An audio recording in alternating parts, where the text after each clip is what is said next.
you do such great writing, and I'm going to get to the writing in a second, and you so dutifully put the book up there, just like a good author will, to show everybody this is what the cover looks like. I'll have a link to buy the book under this video. So before I get right to your author, you're a prolific author, but I'm really curious about your background because you are a lawyer. You have your own podcast. I know. I mean, you're I feel like you're someone who has been out in the zeitgeist in different ways. Tell me about the legal cases that involve the environment that you've been involved in. Well, it started really with, we launched the tobacco case in America. This law firm, my law firm, did launch the first tobacco case, which ended up at least bringing a little bit of a closure to the problem. Then we also handled the opioid case, the national opioid case. That was our case. The human trafficking case. The stuff we do is not 1-800 car crash. It's kind of, they're bigger social issues. We don't do 1-800 car crash, but we do cases that at the end of the day, we hope it makes a difference.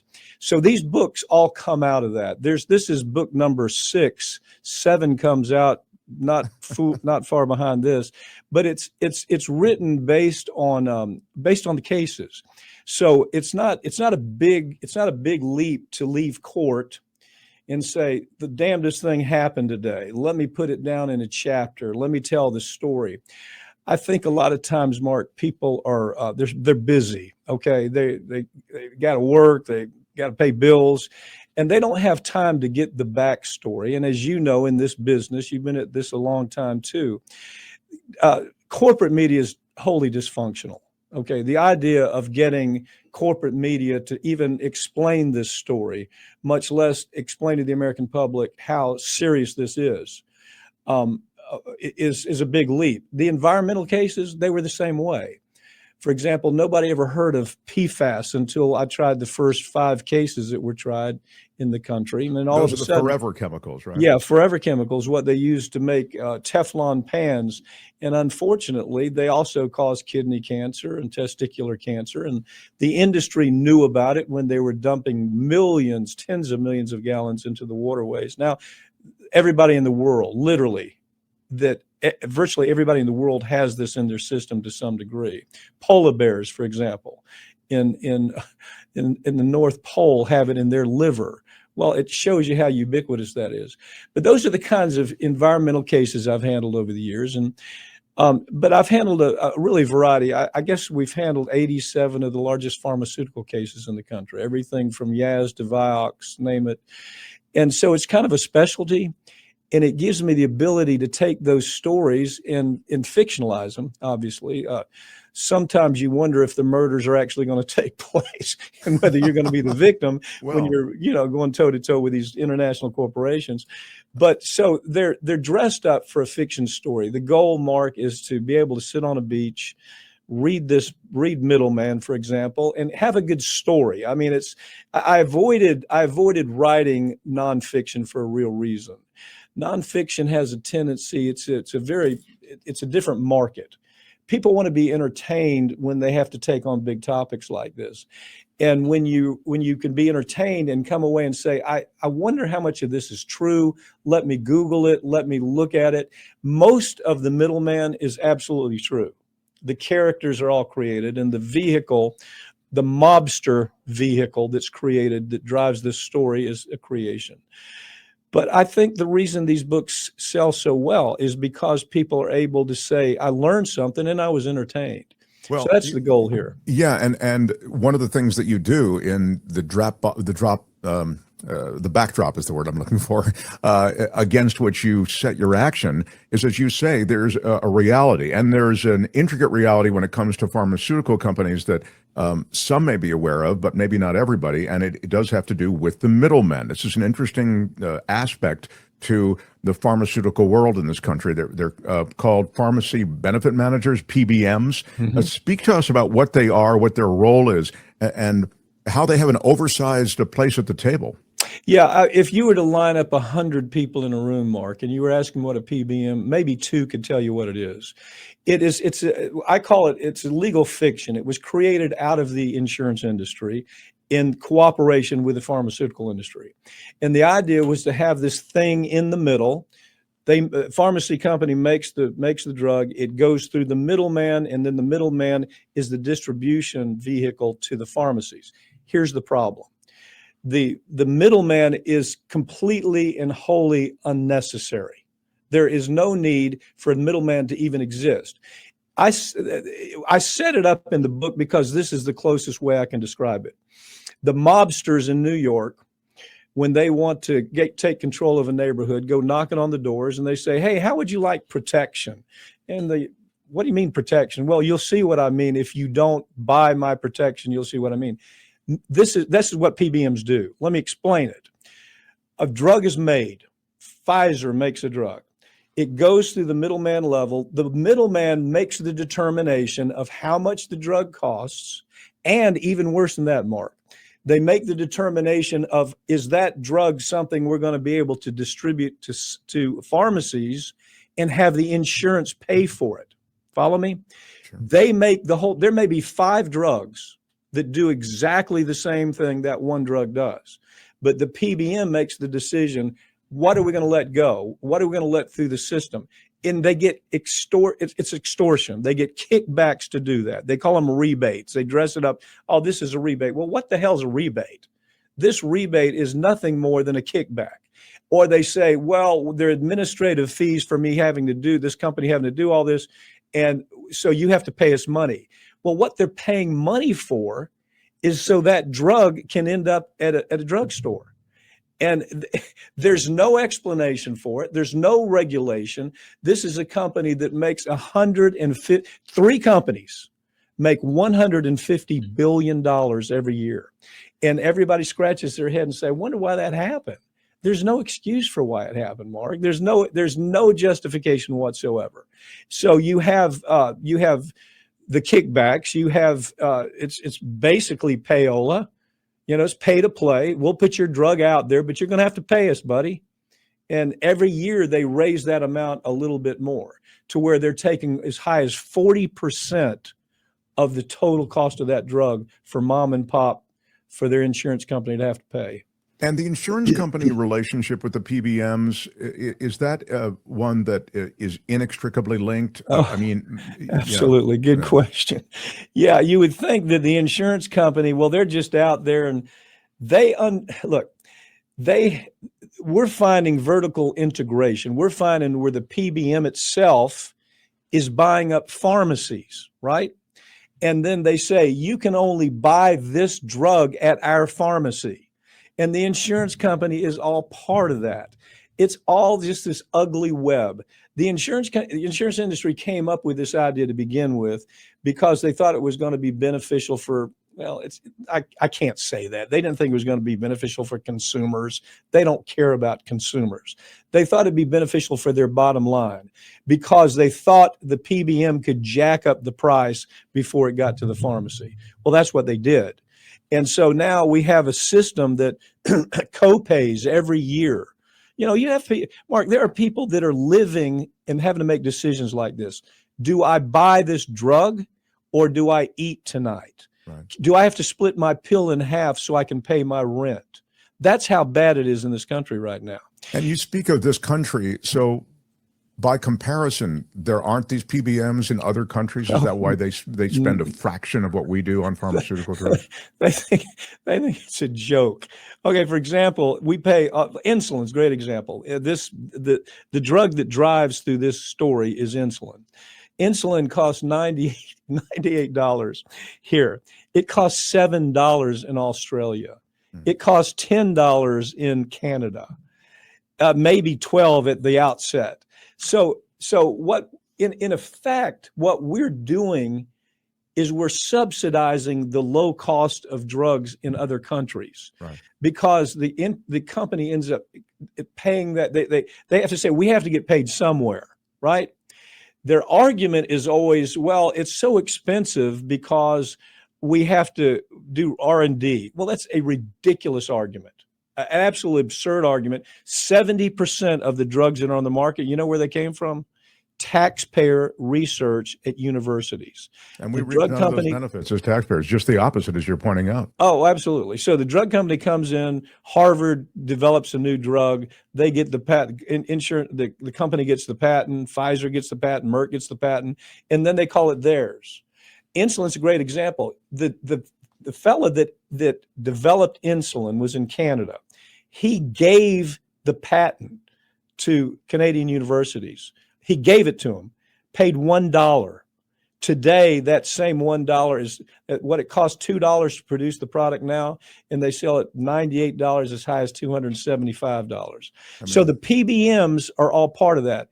And it's not getting, there's no easy out on this. This is going to take huge congressional action. And unfortunately, the people that are at the helm at the congressional level have gotten so much money from the PBMs. I mean, we're talking about multi-millions of dollars. Sure. And so the idea of expecting them to do the right thing, oddly enough, I'll tell you this, the surprise of all surprises is this is high on the Trump agenda now. And why? Because look, he wants to come out having done away with the PBMs, because he knows if he does away with the PBMs, you can drop the price of that drug by about 40%, right? And what else that does, Mark, is it passes on that extra expense to Europe, Canada, and Asia, where they have to pay their part of the cost of this.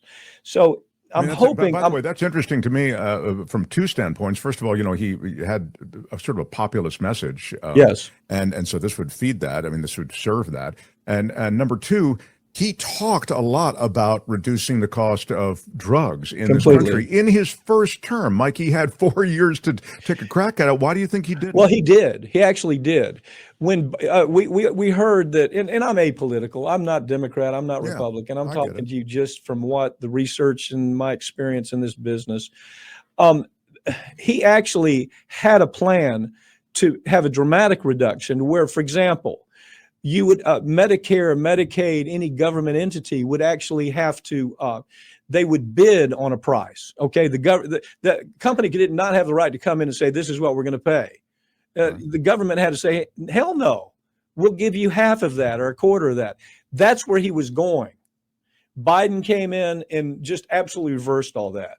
Biden said, okay, I'm going to allow it to some degree. We're going to let 10 drugs, only 10 drugs out of the thousands of drugs, we're going to allow 10 drugs to go through that process. It was nothing but smoke and mirrors. It was. But then why has, and again, I don't know, and I feel like you're more of an authority on this perhaps than I am, but why now has Trump reversed even those 10 drugs, the Biden stuff? Well, he really is serious okay, what he's doing right now, and this is all I can guess, it's just simply guesswork as I watch it happen.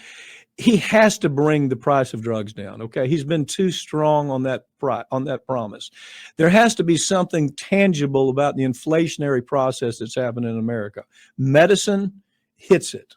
Medicine hits it across the board because everybody has to go buy medicine for their family, for their children. So it's a real victory if he can do that.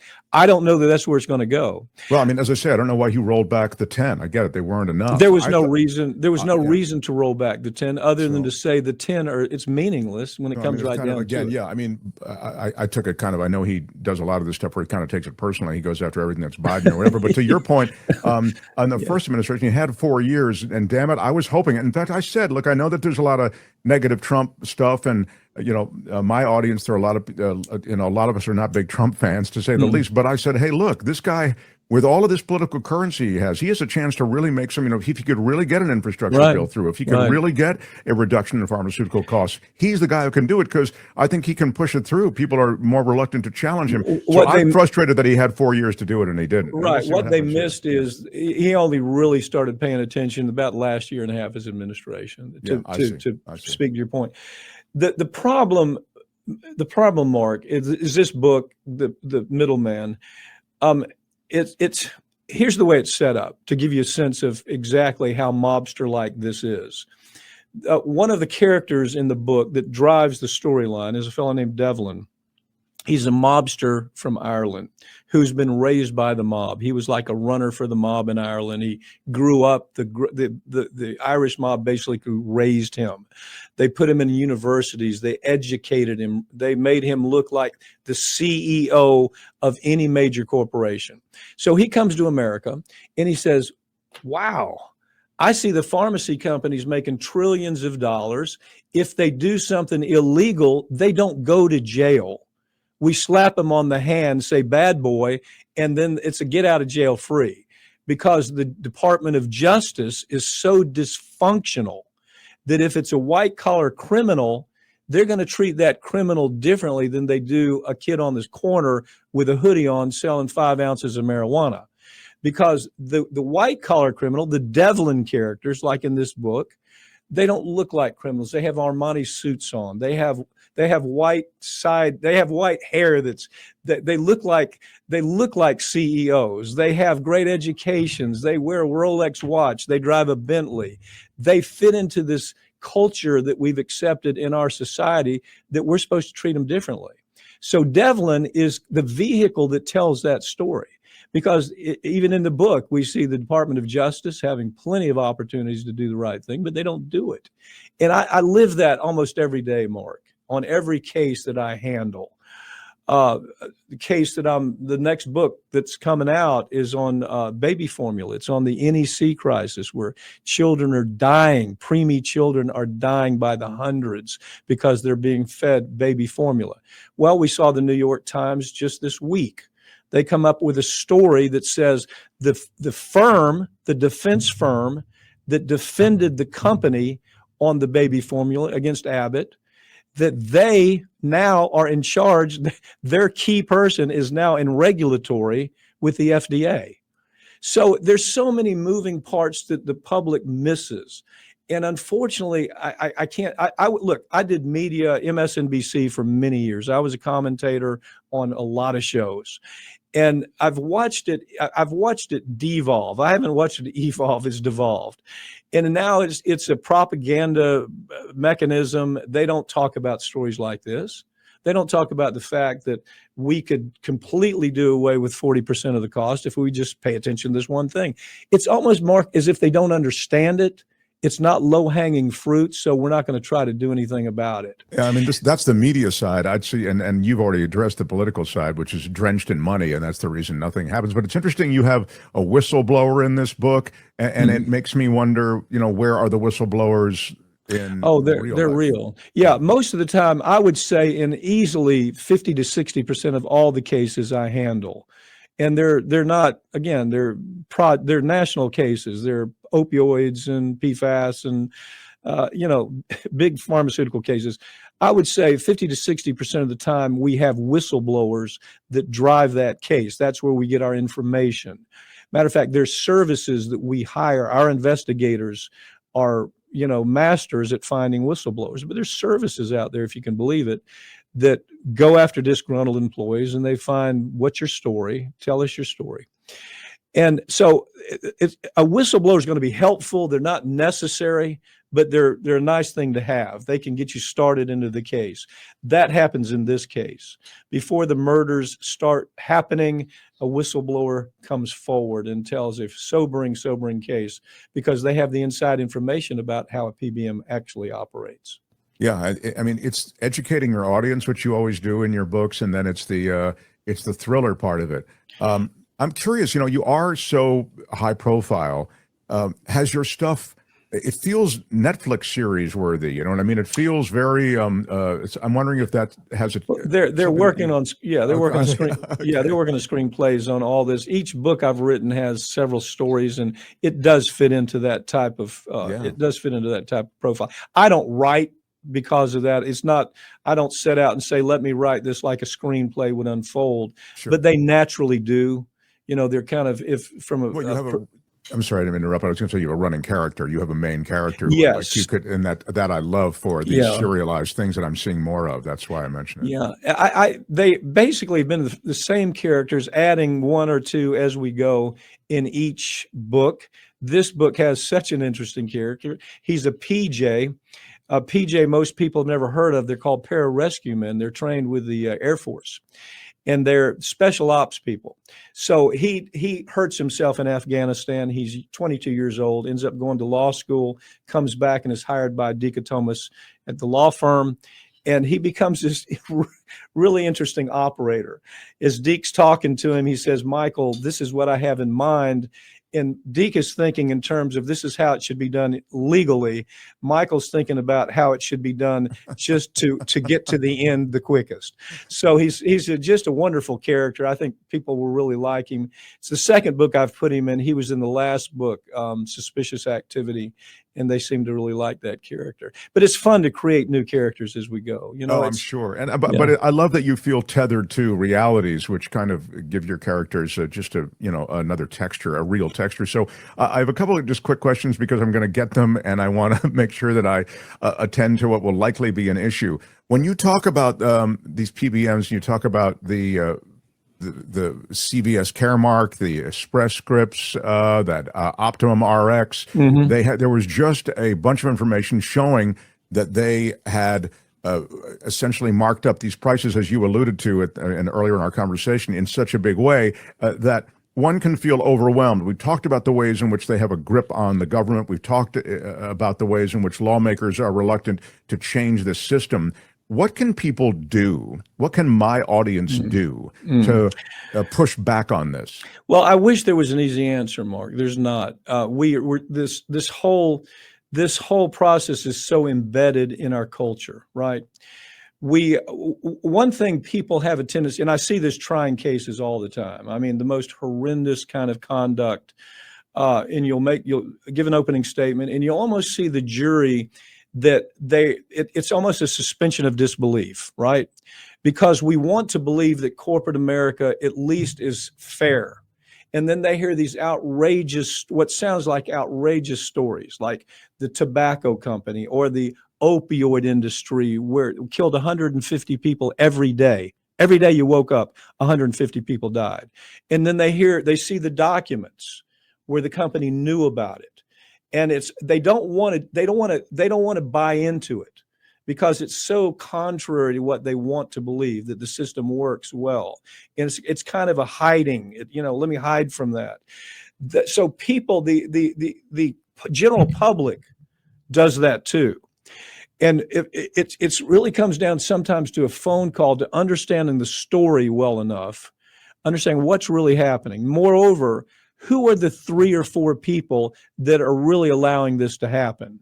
Congress is set up in such a way that the way a bill moves through Congress, the way change moves through Congress, is arduous, and they do it for this very reason. And unless you go after the 3 people that are holding everything back, then you have, a surprise on this one. You'll be shocked. You'd never guess. AOC has gotten so much money from the industry. And you think, well, you see, I think I have a luxury when I write these books. And that is, I'm not a Democrat, I'm not a Republican. I started out as a progressive commentator that was probably the only progressive commentator on Fox News, right? So I'm able to step back and be honest with it and try to call balls and strikes. And sometimes in that process, I surprise myself. Sure. And it surprised me about how much even AOC is getting from the industry. So you're saying, so even people like AOC, who you associate with progressive politics as being sort of a force to protect the public, you're saying even she is bought and paid for, it would appear, or compromised in some way. Absolutely. There's nothing tribal about these books. Yeah. Okay, every book I've written, there's nothing tribally Democrat or Republican. It simply is telling the story based on my experience in that case. But I didn't mean to interrupt, but so you're telling me an answer to my question that there's not much that my audience can do to change the system? I wish I could say there was, Mark, other than understanding the story and taking the time, taking a minute and writing a letter to the editor. Sure. It's the impact of 1,000 letters is a big impact. Right. But to get 1,000 letters, somebody has to write one, right? Somebody has to start that process. This book, I think, you know, the timing on the book couldn't be any better. If you look at the New York Times, the title to their story is The Middleman. It was just lucky. I mean, the timing was just absolutely lucky where I named this book The Middleman. Now, anytime you hear about a PBM, it's a middleman. That's what they're talking about. So, so you have to make the first step. And I don't think I ever write a book, Mark, thinking that it's going to be a dramatic change to what we do culturally. But I think it's important that people at least have the right in a source to be able to process all the facts. Reading the newspaper every day won't get you there. The best source, I think, of any of news is what you're doing right now. I mean, if I'm really in search of news, I'm going to places like the things you talk about. That's the only way we can prepare ourselves to understand how insidious this stuff is. At least there are deeper dives here, I think, in these conversations and others like it, and I know that you're used to having them. Let me just ask you as we kind of finish up here, new administration, RFK Jr., I think we've alluded to him in this conversation. If we hadn't, I know it was rolling around in my head because I see a guy who, you know, controversial as he is a very different player on the field. Oh, my God. And a lot of what you're talking about may require a fresh look. So if anybody could, I mean, he's talked about eliminating advertising for pharmaceutical companies. Wonderful. Yeah. He's talked about a lot of stuff. And so these PBMs and just the manner in which the American public, those who are desperately in need of these medications, the ways in which they're fleeced, that has to be on his agenda as well. I would ask you, to what extent you have faith that he can follow through on these things, if you see impediments to what he may want to do, or if how much of it is talk and how much will he actually Mark, I have to answer it with a little bit of bias. Mark, Bobby Kennedy used to be my law partner. Okay, we tried some of the biggest pharmaceutical cases in America. The PFAS cases that you'll hear about, those were started with the first trials we tried. And first one was against DuPont in Spelter, West Virginia, right? That was the dumping? That was the dumping. That was one of the dumping cases. This was where we had a horrendous case. I mean, the jury came back with $395 million where they had offered us $10 million. But but let me talk about Bobby. I've been in trial with Bobby. He is a true believer. Okay, this is not a show, Mark. What you see, Bobby, is not a show. It's as real as you've ever seen. In trial, the best thing I can borrow from, I mean, they're 18, 19-hour days. Well, he's there with me doing that for 3 months because he believes in what he's talking about.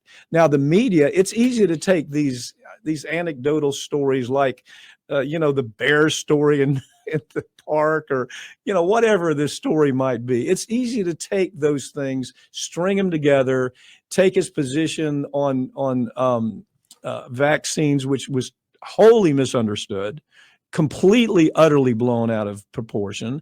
His position was, do we really want to inject our children with something that hasn't been tested?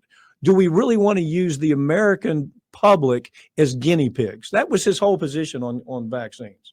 And people made that into, well, he's an anti-vaxxer. Well, hell, he's not an anti-vaxxer. He's telling the folks right now and where they're having problems with measles. Texas and New Jersey. Yes, absolutely. Yeah. Use this vaccine.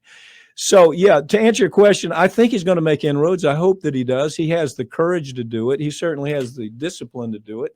And he absolutely has the knowledge to do it. He's one of the smartest people I think I've ever worked with in the legal profession, to tell you the truth. He's a remarkable, honestly, that's one of the most overwhelming things. It's tough to know what you don't know because stuff from him is coming at you so fast. Yeah, it is. And I know he's been, I think you've done like real heavy lifting on the environment and these environmental cases. And sadly, I'm with him. That's why I mention it. And sadly, I think that's how stuff gets done now in this culture. I mean, the only way to hold these companies to account is through the legal system, the civil litigation that you've done. I mean, money is the only penalty. It's the last line in the sand, Mark. Yeah, exactly. Okay, when media fails, regulators fail. Regulators simply, in this book, you'll see regulators are just brought into the company. They're paid by the company, which happens every day. every day in this country.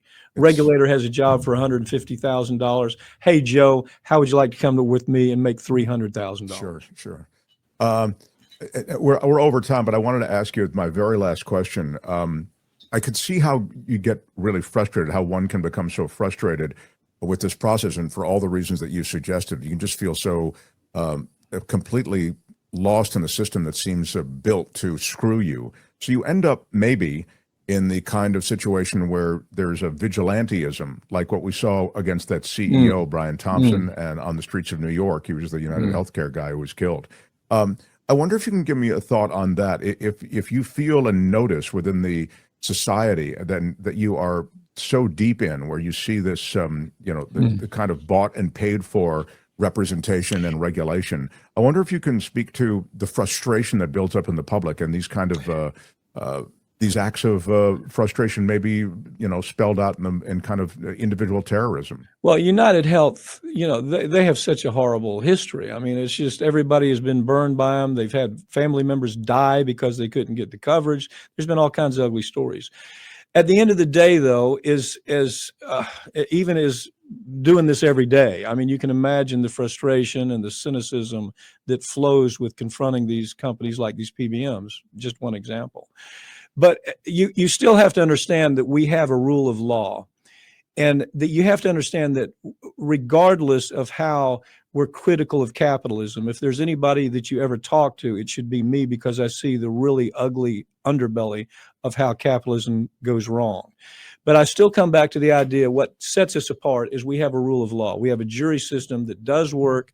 We have a judicial system that does work. It doesn't get the kind of results that this young man thought he was getting by killing this man that has 2 children and a wife.